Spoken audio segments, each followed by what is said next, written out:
Juan. Vamos a leer el versículo 13 y versículo 14, donde dice de esta manera: en el nombre de Jesucristo. Y lleváronlo primeramente ante Anás, porque era suegro de Caifás, el cual era pontífice de aquel año. Y era Caifás el que había dado el consejo a los judíos de que era necesario que un hombre muriese por el pueblo. Y vamos ahora también a ir al libro de Mateo, porque en el libro de Mateo, usted sabe que las diferentes narraciones de los evangelios, algunos dan más explicación, se expanden un poquito más, y es de esta forma que se combina la palabra de Dios para poder entender más profundamente algunos temas que uno está estudiando en la Biblia. Y en el libro de Mateo 26, versículo 59, dice que los príncipes de los sacerdotes y los ancianos y todo el consejo, o sea, todo el Sanedrín, buscaban falso testimonio contra Jesús. La idea era entregarle a muerte. Y no lo hallaron, aunque muchos testigos falsos venían, llegaban a ellos, mas eventualmente vinieron 2 testigos falsos que dijeron: este dijo, puedo derribar el templo de Dios y en 3 días reedificarlo. Y levantándose el pontífice le dijo: ¿no respondes nada? ¿Qué testifican estos contra ti? Mas Jesús callaba. Respondiendo el pontífice le dijo: te conjuro por el Dios viviente, que nos digas si tú eres el Cristo, Hijo de Dios. Jesús le dijo: tú lo has dicho. Aún os digo que desde ahora habéis de ver al Hijo del Hombre sentado a la diestra de la potencia del cielo, en las nubes del cielo, la potencia de Dios. Entonces el pontífice rasgó sus vestidos, diciendo: blasfemado ha. ¿Qué más necesidad tenemos de testigos? He aquí, ahora habéis oído su blasfemia. ¿Qué os parece? Y respondiendo ellos dijeron: culpado es de muerte. Entonces le escupieron el rostro, le dieron de bofetadas, le herían con mojicones, diciendo: profetiza tú, Cristo, ¿quién es el que te ha herido? Vamos entonces ahora a oír precisamente este asunto cuando Jesús se presenta delante de Anás y de Caifás. En el primer juicio vemos que Anás fue con el propósito de aprenderlo en el huerto del Getsemaní. Y la idea era tratar la forma de acusarlo, con el pretexto de acusarlo para poder llevarlo a la pena de muerte. Los judíos no podían sentenciar o dictar sentencia de muerte sobre nadie, porque ese derecho le pertenecía a Roma. Lo vemos en el capítulo 18 del libro de Juan, versículo 31, y ellos lo sabían, donde dice que Pilato les dice a ellos: júzguenlo según su ley, hagan ustedes con él lo que quieran. Y ellos sabían, por lo que dice ahí, que no podían ellos sentenciar a nadie a morir. No tenían la autoridad ni el derecho, porque este derecho le pertenecía a Roma.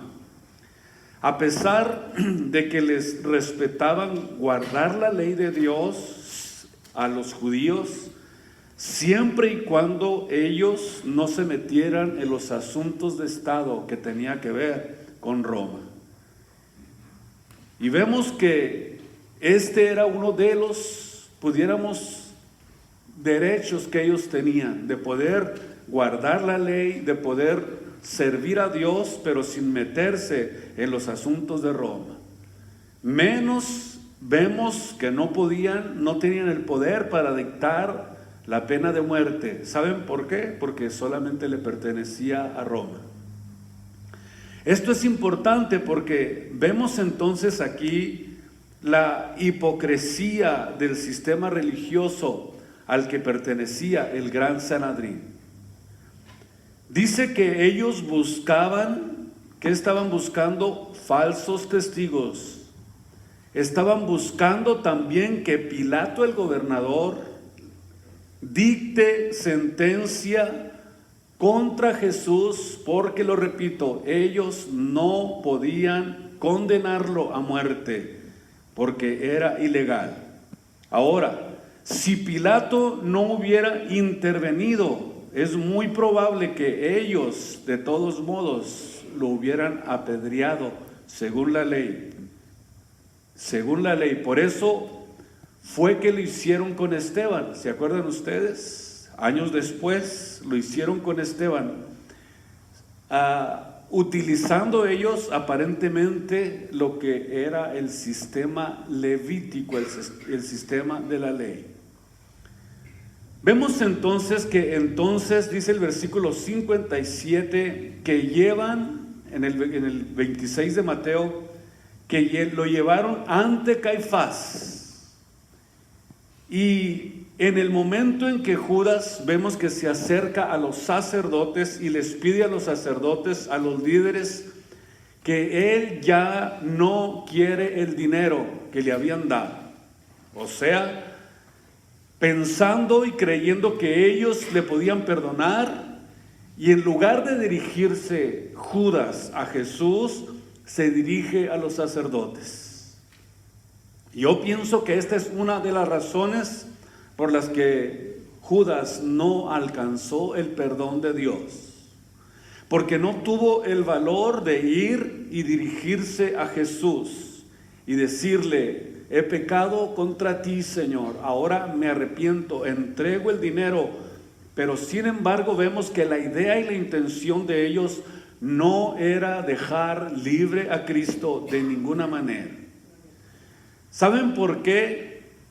Porque ellos, los judíos, eran tan hipócritas que cuando llegaron al pretorio romano era un edificio de 2 salas. Y Pilato es despertado a las 3 de la mañana. Vean ustedes la urgencia que tenían. La urgencia de que le dictaran sentencia a Jesucristo. Van a las 3 de la mañana, lo despiertan. Su esposa ya le había advertido que le iban a traer un prisionero que era inocente y que debería él de no meterse en ese asunto. Sin embargo, vemos que insistentemente los judíos, cuando van a la casa de Caifás, a la casa de Pilato, no entran al pretorio. Vean ustedes hasta dónde eran de hipócritas. No entran al pretorio y dicen: es que nosotros no queremos contaminarnos por causa que es la Pascua. Y vemos exactamente en este asunto los escrúpulos de estos religiosos. Y Jesús, al entrar al pretorio, según ellos, sí se contaminaba. Pero ellos dijeron: yo no voy a entrar al pretorio, nosotros no vamos a entrar para no contaminarnos. Óigame bien, esto es increíble, porque es una de las formas en la que opera, en la que se mueve la religiosidad. Los religiosos tienen ese tipo de tendencia y dicen: es que yo tengo tanto celo por Dios que no quiero ni contaminarme con el pecado. ¿Y quién dice precisamente esto? El que dice que tiene celo por Dios. Sin embargo, vemos su estilo de vida tan hipócrita. Vemos la forma en que manejan su matrimonio, la forma en que tratan a sus hijos, la forma en que se desenvuelven, pero eso sí, mucho celo por Dios. que dicen no quieren contaminarse con el pecado. Sin embargo, dicen que tienen el celo y el temor de Dios. Óigame bien, hay gente que tiene este tipo de escrúpulos para algunas cosas, pero para otras, que son las más importantes, fallan delante de Dios. Entonces, en las áreas donde tienen que tener celo, donde tienen que tener santidad, donde tienen que demostrar que son hijos de Dios, no lo hacen. Y vemos que a estos hombres, a estos religiosos les surgía, tenían que hacerlo antes de que amaneciera, porque si amanecía y si Pilato no dictaba sentencia contra Jesús, todos los seguidores de Cristo podrían darse cuenta que habían prendido de noche a Jesús, que era ilegal, y que podían se podían probablemente rebelar y posiblemente quitárselo y salvarle la vida. Así que tenían que actuar rápidamente. La intención era que se dictara juicio contra Jesús, que Pilato dictara sentencia de muerte y que inmediatamente comenzara a llevarse a cabo la intención que ellos tenían. Todo tenía que ser en tinieblas, todo tenía que ser en secreto. ¿Por qué? Porque era la hora de la potestad de las tinieblas. Tenía que ser todo de una forma precipitada, tenía que ser todo de una forma impulsiva para poder alcanzar su plan y su propósito. Vemos pues entonces con toda claridad cómo cada cosa que se estaba llevando a cabo fue y era totalmente ilegal, era perversa, era un complot completo acerca de todo lo que estaba aconteciendo con Jesús.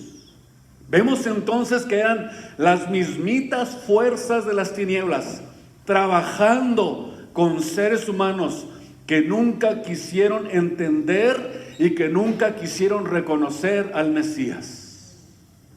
Es la forma en que operan las tinieblas. Las tinieblas operan a través de los cuerpos, a través de las mentes, a través de las emociones del hombre. Óigame bien, para que nosotros no reconozcamos, para que nosotros no sirvamos, para que nosotros nos apartemos de servir al Mesías, al Jesús prometido, que la Biblia nos dijo que era la verdad, el camino, y que ahora estamos caminando en ese camino, dando lo mejor de nuestras vidas a Él. No ignoramos las maquinaciones del diablo. Sabemos que Él siempre viene con la intención de apartarnos, de que nos alejemos del camino, de que no sirvamos más a Cristo. Ustedes que se han entregado a Cristo van a experimentar esta lucha todos los días de sus vidas. Todos los días. Pero lo más degradante que estos religiosos miramos que tenían fue la deshonestidad. Buscaban, dice el versículo 59, buscaban falsos testigos contra Jesús. O sea, llegaron al total descaro, al total cinismo. Ya más descaro no puede haber. Y estamos hablando de religiosos, de hombres que aparentemente eran los descendientes de los sacerdotes levitas, de los descendientes de los que eran administradores de las cosas espirituales del pueblo de Israel. Sin embargo, vemos que cómo podían tantas personas, todas en una forma unánime, estar de acuerdo para poder matar a Cristo, para poder acabar con Él, para poder terminar con su vida, y pensando y creyendo que estaban revestidos de la autoridad divina de parte de Dios sobre la nación de Israel. Los intérpretes de la ley de Moisés, los administradores de la justicia, ¿cómo es posible que llegaron hasta este grado? ¿por qué tú o yo o cualquier otro ser humano puede también llegar a este nivel en el que ellos se encontraban? Nosotros también probablemente corremos el riesgo de entrar en un ambiente de religiosidad que nos está alejando de la verdadera comunión, del verdadero amor de Dios, de la profundidad de lo que es estar enlazados, de lo que es estar conectados en el cuerpo místico de Cristo. ¿Cómo es posible que se puede llegar a tener tal nivel de hipocresía, de cinismo, de deshonestidad? Es triste, pero vemos que la iglesia de Jesús tiene que ser una iglesia distinguida. Los hijos de Dios tienen que ser hijos distinguidos, que se caracterizan por el amor de los unos por los otros, porque dijo Jesús que uno de los más grandes mandamientos que Él nos dejó es: amarás al Señor tu Dios con todo tu corazón, con todas tus fuerzas, con toda tu mente, con todo tu entendimiento. Y el segundo, dijo Jesús, mandamiento es muy semejante: amarás a tu prójimo como a ti mismo. Por eso es que cuando yo digo a veces que cuando hay un funeral, eso de lo siento, yo pienso que el 90% de los que van y dicen a los dolientes, esos son hipócritas. Mentiras, no sienten nada, es puras mentiras. Claro que sí hay gente sincera, que ama y que es sincera en su sentir, pero yo creo que en una situación de esas, la mayoría de la gente es hipócrita. El hombre puede caer a este nivel donde ya no distingues, donde por causa de la religiosidad ya no entiendes, ya no puedes distinguir entre lo que es bueno y lo que es malo, donde ya no tienes discernimiento espiritual, donde no sabes distinguir entre la verdad y la mentira, entre el don de Dios y un falso don de Dios, donde no puedes entender si es un milagro de parte de Dios o es un milagro mentiroso. Hasta ese nivel está cayendo la religiosidad de este tiempo. Ellos dicen, para aquellos que no creen en Dios, vean el milagro que sucedió aquí. Óigame bien, ya no distinguen entre la verdad y la mentira, entre un milagro falso y un milagro de parte de Dios. Cuando esto comienza a suceder, cuando no tenemos este discernimiento espiritual, quiere decir que ha iniciado un camino de descenso en tu vida espiritual, al igual que lo que sucedió con los fariseos y los saduceos y los celotes en el tiempo de Jesucristo. Descendió tan abajo su capacidad, su discernimiento, su espiritualidad, que se hicieron hipócritas. Y Jesús se los dijo en una ocasión, que eran unos hipócritas. Se fijan en las cosas superficiales, pero no miran el corazón. Se fijan en el errorcito que cometió una persona y no ven la bigota, les dijo Jesús, que tienen en sus ojos. O sea, estos líderes de los que estamos hablando son los que deberían de guardar de herejías al pueblo de Israel. Los líderes tenían que tener la capacidad de detectar las falsas enseñanzas para proteger al pueblo y enseñarles la verdad. Y a lo mejor tú puedes decir, bueno, pero yo no soy predicador, yo no soy enseñador. Sí, pero eres un padre de familia. ¿Y qué es lo que tú tienes que hacer como padre de familia? Tienes y es tu deber proteger a tu esposa, proteger a tus hijos de las herejías, para que cuando vayan a la escuela no sean engañados por filosofías y vanas sutilezas, que son según los hombres y no según Dios. Pero si nosotros evadimos esta responsabilidad por nuestra negligencia espiritual, por la falta de comunión con Dios, por la falta de consagración, por la falta de leer la Biblia y de no estar fundidos con su Espíritu Santo en la lectura de la Biblia, entonces comenzamos a vivir una vida de confusión. Y viene entonces el descenso de la vida espiritual y comenzamos a caer en la religiosidad. Esto es muy importante que nosotros lo entendamos. ¿Y qué es lo que pasa?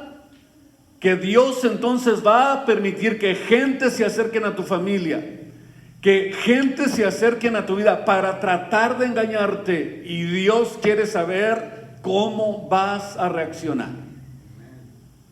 ¿Qué es lo que vas a hacer? ¿Cuál va a ser tu reacción? ¿Qué es lo que tú vas a hacer cuando este tipo de engaño toque a tu hogar, toque a tu familia, toque a tu matrimonio? En el libro de Deuteronomio, vean ustedes capítulo 13, cuál era la responsabilidad de los líderes de Israel. Cuando se levantare en medio de ti profeta, escuche usted, o soñador de sueños, y te diere señal, o sea, que haya prodigio, que haya milagro, haga lo que haga, entonces, si tú estás descuidado, dice el versículo 2, te vas a ir en pos de esos engaños, de esos dioses ajenos. Cuando Dios le pedía a los líderes que cuidaran y que protegieran el área más importante de lo que debe de ser en un pueblo que ama a Dios. Y nosotros, como parte mística del cuerpo de Jesucristo, tenemos la responsabilidad de cuidarnos, de protegernos, de guardar a nuestros hijos, de orar por ellos, de instruirlos, de enseñarlos, de hacerles ver la importancia que tiene el servicio a Dios y que deben de cuidarse de no ser engañados por el mundo. Aquí vemos entonces la importancia que tiene, y está diciéndonos, no importa cualquier cosa que veamos sobrenatural, no necesariamente es de Dios. El hecho de que se plasme una figura en un árbol y que digas esta es la Virgen y hay que adorarla, o una cruz de sangre en tu frente, en tu cara, y que te diga el médico es algo sobrenatural, es algo imposible, si no está apegado al evangelio de nuestro Señor Jesucristo, es falso. No es verdadero, no es real, es mentira, porque el diablo también hace milagros, pero mentirosos. Por ejemplo, vemos por ejemplo a José Smith. ¿Ustedes saben quién es José Smith? Por eso le digo, si no se apega a lo que es el evangelio, es falso. De repente le dice José Smith a su esposa, de repente, así en la mañana, así cuando despertó, y le dice, ¿sabes qué, mi vida, mi cielo? Se me apareció un ángel. Y ustedes saben para dónde voy, ¿verdad? Se llama Moroni, este ángel.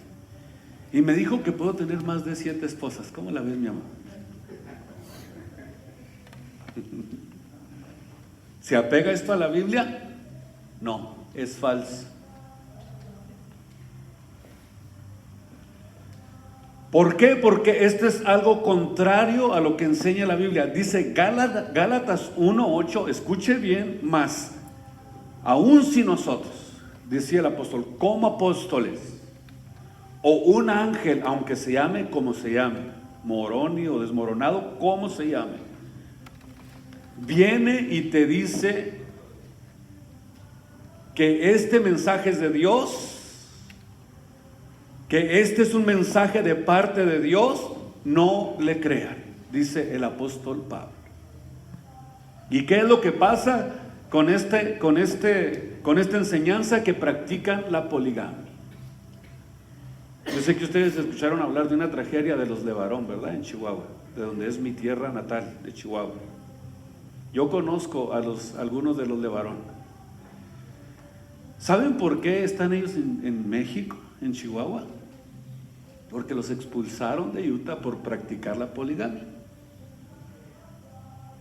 Y como en México los dejaron libres para que puedan tener 6 o 7 esposas, las que puedan mantener, ellos allá sí tienen la libertad de hacerlo, y es una comunidad que ha crecido grandemente en Chihuahua. Y es triste que nosotros como hijos de Dios no tengamos el tiempo de estudiar la Biblia, que no tengamos la intención de oír la Biblia, de oír la palabra de Dios. Y si no tenemos nosotros este sentir, nuestra fe se va a debilitar, porque es la única forma, escúcheme bien, la única forma de fortalecer nuestra fe. Dice la Biblia, Hebreos 11:6, que la fe es por estar constantemente oyendo. ¿Por qué dice oír la palabra de Dios? Porque cuando nosotros leemos la Biblia es como oír la voz de Dios, que alimenta nuestro espíritu, que alimenta nuestra alma, que alimenta nuestro ser espiritual, que se fortalece en nosotros. La envidia, la religiosidad y el tradicionalismo les robó a estos líderes entender el tiempo de Jesucristo. Escúcheme bien, se lo voy a repetir. La envidia, la religiosidad, el tradicionalismo a muchos los va a cegar para no tener la esperanza de la venida de nuestro Señor Jesucristo, como le sucedió también a ellos. Dice la Biblia que vino el Mesías y no entendieron el tiempo de la visitación de Dios. No solamente les robó a los líderes el tiempo de Cristo, sino también el discernimiento entre el bien y el mal. Y ahí estaba ante ellos el Mesías. Ahí estaba ante ellos la verdad. Estaba frente a ellos la luz. Estaba frente a ellos el camino, la verdad, la vida. Y no lo pudieron entender. Como también en este tiempo, amado del Señor, tú tienes a Cristo enfrente de ti. Tienes la única luz delante de ti, tienes la única verdad, la verdad absoluta delante de ti. Y si tú te separas de Él, volverás a ser enemigo de Dios por no tener una comunión fuerte, profunda con Él. Tenemos nosotros la Biblia enfrente de nosotros. Tenemos a Jesús. Tenemos la oportunidad.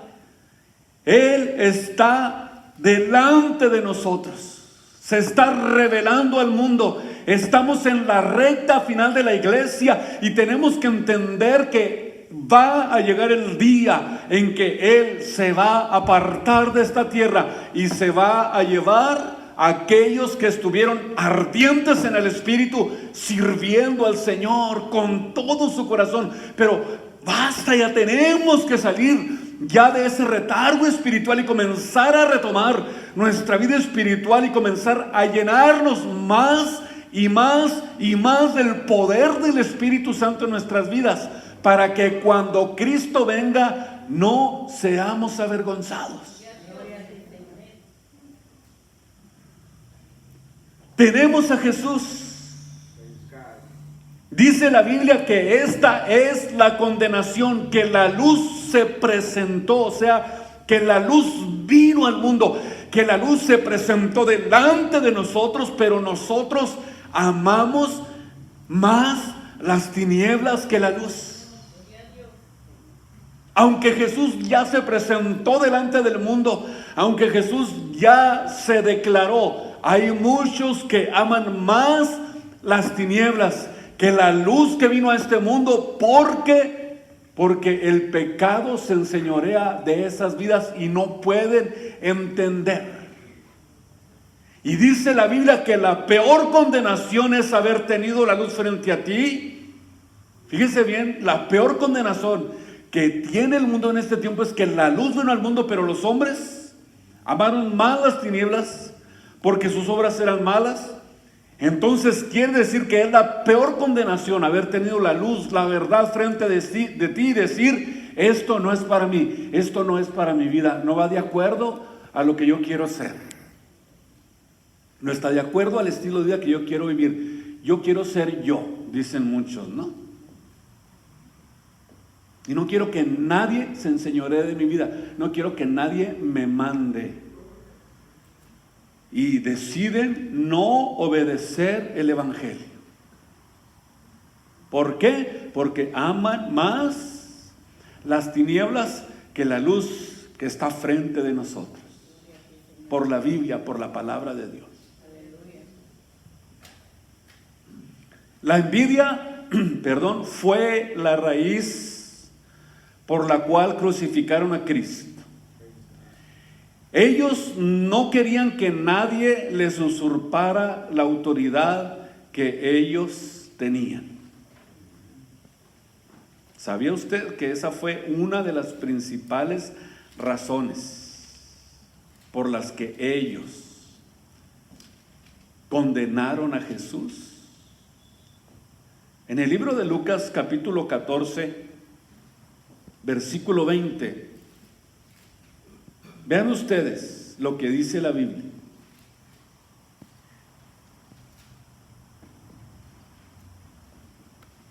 Lucas 14, 20.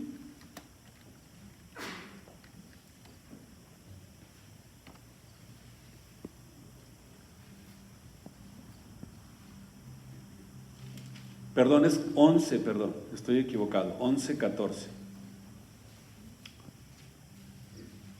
Es una equivocación mía, 11, 14. Aquí vemos algo muy importante. Dice la Biblia que Jesús en ese momento estaba lanzando un demonio de mudo, de una persona que era muda. Y cuando las gentes vieron esto, se maravillaron, mas algunos de ellos decían: es el Belzebú, el príncipe de los demonios, por lo que éste echa fuera a los espíritus inmundos. Es increíble que ellos le estaban dando créditos a Belzebú y no al poder del Espíritu Santo. ¿Se fija cómo es la religiosidad? El milagro que es de acuerdo y según Dios, no lo creen. ¿Cuál es el milagro más grande que ha sucedido en nosotros? Haber recibido la salvación, haber recibido la verdad. Sin embargo, Jesús les dice: ustedes dicen que es el diablo el que echa fuera a los demonios. Fíjese bien cómo les contesta Jesús. Entonces, si yo soy el diablo y no el Mesías, quiere decir entonces que el reino de Satanás está dividido. Fíjese bien lo interesante.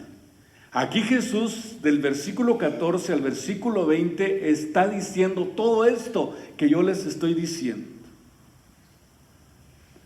Entonces, porque yo he venido a hacer guerra contra los demonios. ¿Acaso no pueden ustedes pensar lógicamente que un reino dividido no funciona? ¿Que no están ustedes viendo el poder de Dios sobre los demonios y se lo atribuyen a Belcebú, que significa el rey de las moscas? ¿Sabe por qué Belcebú es el rey de las moscas? Era lo que significaba, porque los demonios operan igual que las moscas.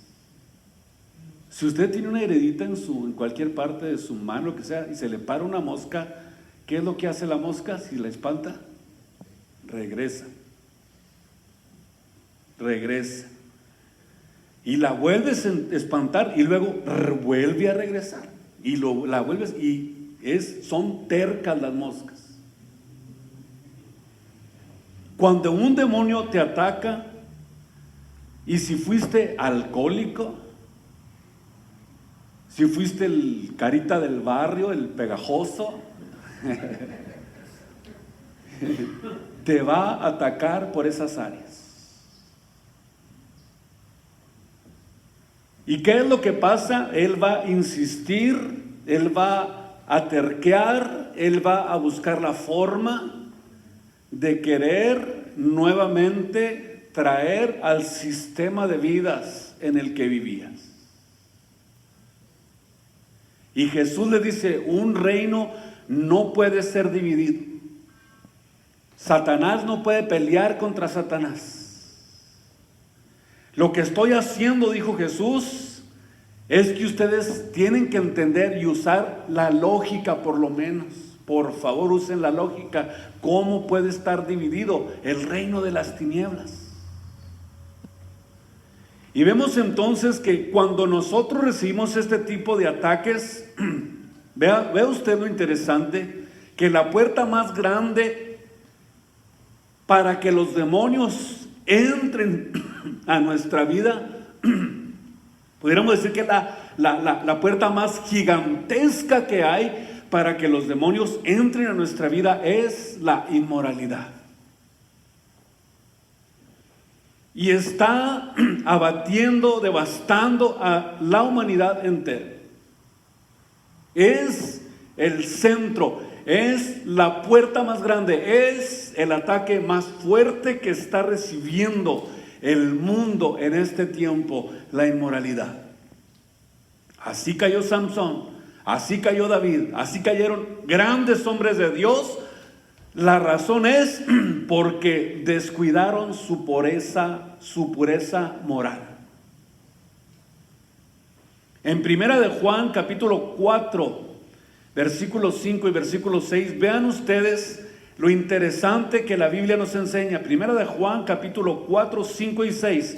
Ellos son del mundo y por eso es que hablan o aman lo que hay en el mundo y hablan de eso y el mundo los oye. Nosotros somos de Dios, por eso es que nosotros somos distintos, hijitos de Dios. Ustedes ya habéis vencido.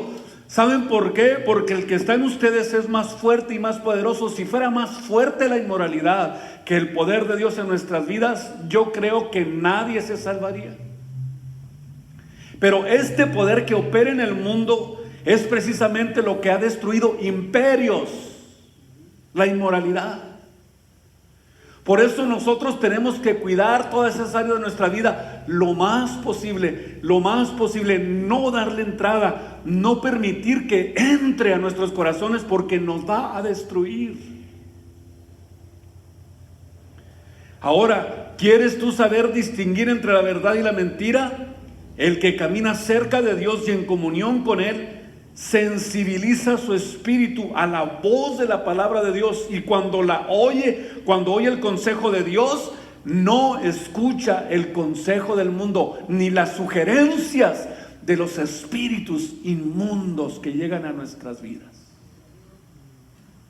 Estás preparado para repeler, para rechazar, para espantar las moscas que son tercas. Entonces, cuando estamos sensibles al Espíritu de Dios, a la voz de la palabra de Dios, Tú eres capaz de escuchar el consejo de Dios. El consejo y la voz del Espíritu Santo de Dios. Vean ustedes lo que dice Oseas 4, 11 y 12. Algo muy interesante acerca de lo que les estoy diciendo. Si ustedes lo están percibiendo, se están dando cuenta perfectamente y estamos identificando una de las áreas en las que más tenemos que luchar los hijos de Dios. Ve usted lo que dice Oseas 4:11. Fornicación, vino y mosto quitan el corazón, quitan la pasión por Dios. Fornicación, vino y mosto quitan el sentir espiritual, el deseo de servir a Dios, el deseo de glorificar su nombre, el deseo de orar, el deseo de glorificarle, el deseo de oír la palabra de Dios. Nos roba absolutamente todo lo que Dios ha puesto en nuestro corazón. ¿Y qué es lo que pasa después de que Dios quita esto? Dice, porque el espíritu de fornicación los engañó, versículo 12. ¿Por qué muchos no quieren dejar la idolatría? Porque quieren seguir pecando. ¿Por qué muchos no quieren dejar el estilo de vida que viven? Porque quieren seguir pecando. Y el pecado nos roba la capacidad de discernir. Estos líderes religiosos eran tan falsos que perdieron la capacidad del discernimiento espiritual entre los milagros de Dios y los milagros de Satanás. Por eso le decían eso a Jesús. No, pues este es del diablo, echa fuera los demonios por el diablo. Eso, ni siquiera esa capacidad de entendimiento espiritual tenía. Hay personas que a cualquiera le dicen endemoniado. Es endemoniado, ese demonio. Cuando los líderes religiosos vieron los milagros de Cristo, su religiosidad, no les permitía distinguir quién era aquel que estaba enfrente de ellos. Era nada más y nada menos que el Salvador de nuestros pecados, el Salvador de sus pecados, el Salvador del mundo, Jesús, el Cristo. Vean ustedes el milagro más grande que Jesús hizo antes de que lo sentenciaran. Esto sucedió con Lázaro. Yo creo que la idea y la razón por la que Cristo, denme 3 minutitos para terminar. La razón por la que Jesús dejó intencionalmente que Lázaro estuviera 3 días de muerto fue porque, número 1, la sangre inmediatamente después de que un cuerpo se muere, inmediatamente la sangre se descompone.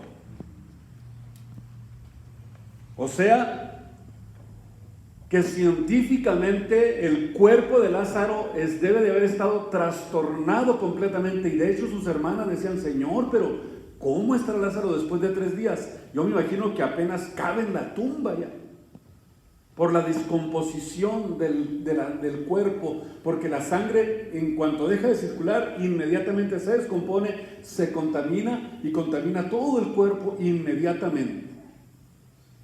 Sin embargo, cuando Jesús va a la tumba de Lázaro, ¿a quién le dijo: sal fuera? ¿Al cuerpo o al espíritu?